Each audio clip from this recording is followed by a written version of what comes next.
யோசிச்சு பாருங்க. இந்தியாவோட மிகப்பெரிய ரொம்ப மதிக்கப்படுற ஒரு IT company Tata consultancy services, அதாவது நம்ம டிசிஎஸ். அந்த கம்பெனியோட சுவத்துக்குள்ள யாரு கண்ணிலுமே படாம ஒரு பயங்கரமான கிரைம் நடந்திருக்குன்னு நம்ப முடியுதா? இது ஏதோ ஒரு தனிப்பட்ட நபரோட குற்றச்சாட்டு மட்டும் இல்ல, ஒரு பெரிய நிறுவனத்தோட கட்டமைப்பே உலுக்கி போட்ட ஒரு தொடர் சம்பவம். இந்த அடுக்கடுக்கான மர்மங்களையும் அதுக்கு பின்னாடி இருக்கிற வழிகளையும் தான் நம்ம இன்னைக்கு விரிவாக பார்க்க போறோம். இவ்ளோ பெரிய ஒரு கார்ப்பரேட் கம்பெனி, ஏகப்பட்ட செக்யூரிட்டி, சிசிடிவி கேமரான்னு எல்லாருக்கும் இல்லையா? அதையெல்லாம் தாண்டி ஒரு கிரிமினல் கும்பல் உள்ள எப்படி வேலை செய்ய முடிஞ்சது, அதுவும் யாருக்குமே தெரியாம? இதுதான் நம்ம எல்லாருக்கும் வர முதல் கேள்வி, ரொம்ப முக்கியமான கேள்வியும் கூட. இந்த முழு விளக்கத்தோட மையமும் இந்த கேள்விதான். போலீஸ் இந்த சிக்கலான முடிச்சு எப்படி அவிழ்த்தாங்க, அதுக்கு பின்னாடி இருக்கிற அதிர்ச்சியான உண்மைகள் என்னென்னு நாம இப்ப படிப்படியா பார்க்கலாம். போலீஸோட பிளான் நிஜமாவே ஒரு த்ரில்லர் சினிமா மாதிரி தான் இருந்துச்சு. இது சும்மா சாதாரண விசாரணை கிடையாது. இது முழுசா 40 நாள் நடந்த ஒரு அண்டர்கவர் ஆபரேஷன்.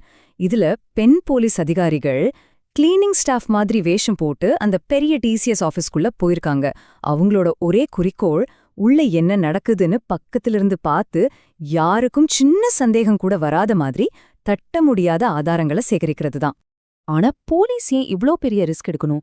தங்களோட ஆபீசர்ஸே கிளீனிங் ஸ்டாஃபா மாத்தி உள்ள அனுப்புற அளவுக்கு அப்படி என்னதான் நடந்துச்சு? அப்படின்னா அதுக்கு பின்னாடி இருந்த புகார்கள் எவ்வளவு சீரியஸா இருந்திருக்கணும்? வாங்க அந்த புகார்களின் ஆழத்தையும் அதோட தீவிரத்தையும் கொஞ்சம் பார்க்கலாம். இந்த டைம்லைனை கொஞ்சம் பாருங்க. இது ஏதோ நேத்தின்னைக்கு நடந்த விஷயம் இல்ல. 2022லயே இந்த பிரச்சனைகள் ஆரம்பிச்சிருச்சு. கிட்டத்தட்ட 1.5 வருஷத்துக்கு மேல பாதிக்கப்பட்டவங்க திரும்ப திரும்ப ஹெச்ஆர்க்கு, அதாவது மனித வளத்துறைக்கு கம்ப்ளைண்ட் மேல கம்ப்ளைண்ட் அனுப்பியிருக்காங்க. ஒவ்வொரு தடவையும் ஒரு தீர்வு கிடைக்கும்னு அவங்க தட்டின கதவு எல்லாமே மூடப்பட்டிருக்கு. ஒரு நடவடிக்கையும் எடுக்காததால கடைசியா வேற வழியே இல்லாம பிப்ரவரி 2024ல தான் போலீஸ்கிட்ட போயிருக்காங்க.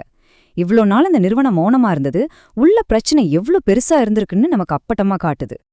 இந்த குற்றச்சாட்டுகளை பார்க்கும்போது இது ஏதோ தனிப்பட்ட ஆட்களோட தப்பு மாதிரி தெரியல, ஒரு திட்டமிட்ட நெட்வொர்க் மாதிரி தெரியுது. இது வெறும் பாலியல் துன்புறுத்தல் மட்டும் இல்ல, அதையும் தாண்டி பிளாக்மெயில் பண்றது, மத மாற்றத்துக்கு கட்டாயப்படுத்துறது, மென்டலா டார்ச்சர் பண்றதுன்னு பல லேயர்ஸ் இருக்கு.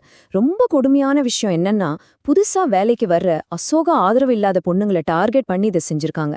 இந்த மொத்த நெட்வொர்க்குக்கும் ஒரு பாதுகாப்பு கவசம் மாதிரி ஹெச்ஆர் டிபார்ட்மெண்ட்டே இருந்திருக்குங்கிறது தான் இதுல இருக்கிற மிக மோசமான குற்றச்சாட்டு.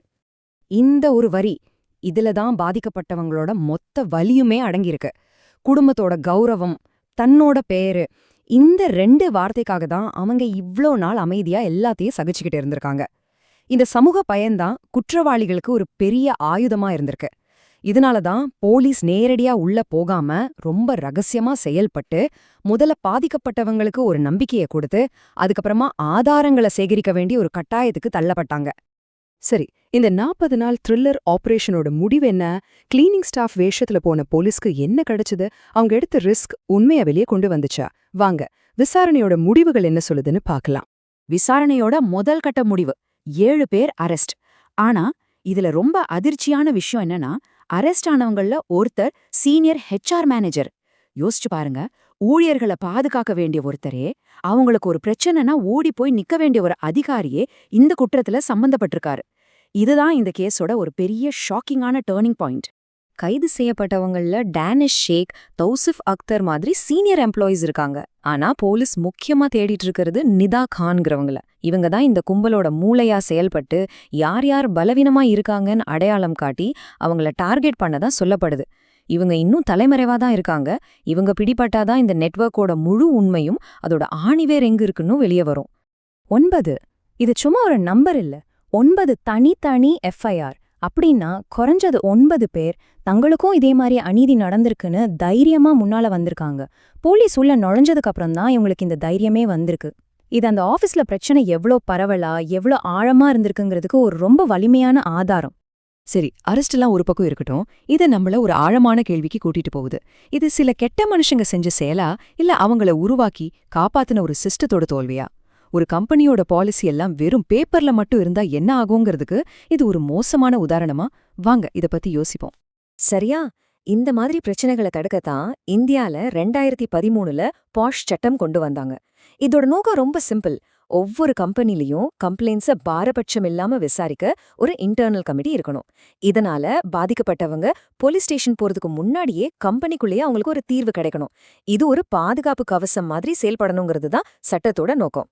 ஆனா இங்க தான் பாலிசிக்கும் நிஜத்துக்கும் உள்ள ஒரு பெரிய வித்தியாசம் தெரியுது. சட்டம் என்ன சொல்லுது? கம்ப்ளைண்ட் வந்தா உடனே ரகசியமா விசாரிக்கணும்.